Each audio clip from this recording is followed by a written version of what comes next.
There are over 10,000 varieties of tomatoes, and it can be really hard to choose which one is best for your garden. When I am buying seeds, I always split my tomatoes into 3 categories. I have slicing tomatoes, paste tomatoes, and cherry tomatoes. My slicing tomatoes are going to be used for salsa, caprese salad, BLTs, or a big slice of juicy tomato on a sandwich. My favorite varieties are going to be pineapple, black krim, and Cherokee purple.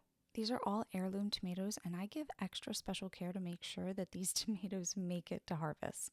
Then there's paste tomatoes, and my favorite paste tomato is called super sauce. And the reason I like super sauce tomatoes is because they are big and they are very meaty. They don't have too much juice in them, which makes them perfect for being able to add to sauce. Super sauce are hybrid tomatoes, so I can't save the seeds, and so I need to make sure that I buy super sauce seeds every year. I also really like Amish paste. They are an heirloom, and so I can save the seeds, but they always give me a predictable harvest that I can count on, so they'll probably always be in my garden. A lot of people like Roma tomatoes for paste, but for me, Roma tomatoes are just too small. If I'm going to be growing a paste tomato to turn into sauce, I'm going to want that tomato to be big enough and worth my while.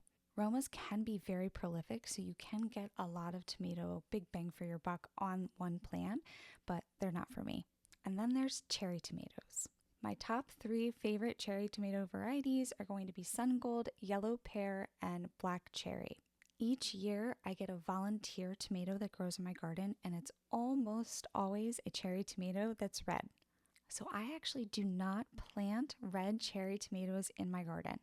Those volunteer cherry tomatoes are always the most prolific, and I have plenty, so I don't need to plant anymore.